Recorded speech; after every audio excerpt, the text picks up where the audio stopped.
the people who are going to be clipping the wire on the poles, these work real well.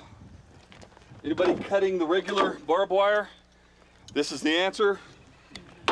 Or these, okay? These can be used to pull the nails or the hooks or anything like that out. Removing old cattle fencing from this section of the Coconino National Forest will make life a lot easier for the wildlife who live here. The Arizona Elk Society arranges a lot of fence removal projects like this one, but today, while fences are being torn down, important relationships were being built.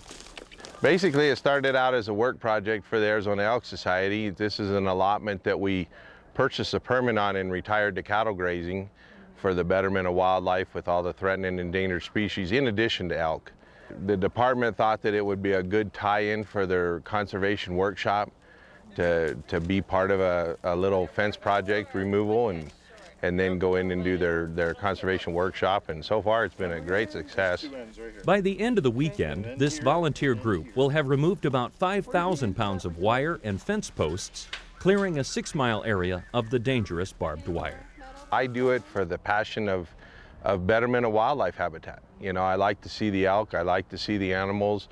You know, we go out there and we take a fence out of a riparian area, and you don't think of it as much when you're doing it, but once you're done and you look back on it, it's pretty striking when you don't have that fence there. You know, I don't know what it is about fences, but you know, when they're gone, it just looks a lot better without them.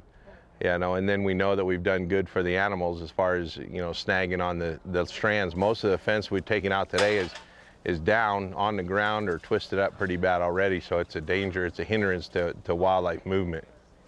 This fence removal project has a special twist to it, which has nothing to do with wire ties.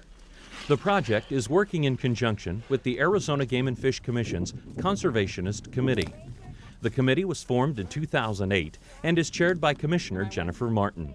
And the objective of the committee is to bring together some diverse stakeholder groups that historically have had some conflict or some perceived differences in what their objectives are. Some of the hunting clubs and some of the so-called environmentalist groups in the past haven't collaborated a great deal on the areas of common ground that they share, just because there's been so much conflict around the areas where they have different perspectives on policy. And so the Conservationist Committee was formed to get some of these diverse stakeholder groups together, identify what some of the areas of common ground are, and begin working together on the ground on some of those objectives. And so the committee started about a year ago. We've met several times and identified some areas of common ground, and today is the first time that we've actually gotten out in the field to do some work together. After the work in the field was done, the committee members met so such diverse groups as conservationists and sportsmen can find ways to work together for the betterment of wildlife.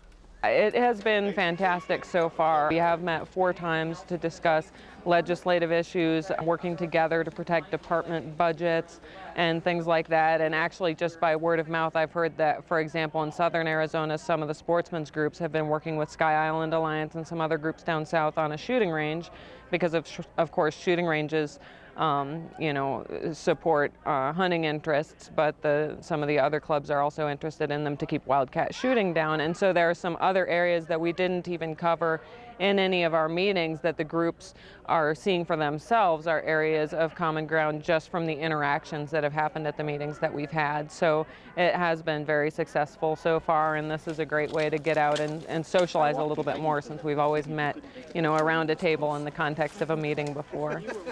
The Conservationist Committee will continue to grow and develop a better understanding of each other's needs. And nothing can help bring a group closer than rolling up 6 miles of barbed wire together. Absolutely, absolutely. It promotes bonding for sure when you get some cuts and scrapes together.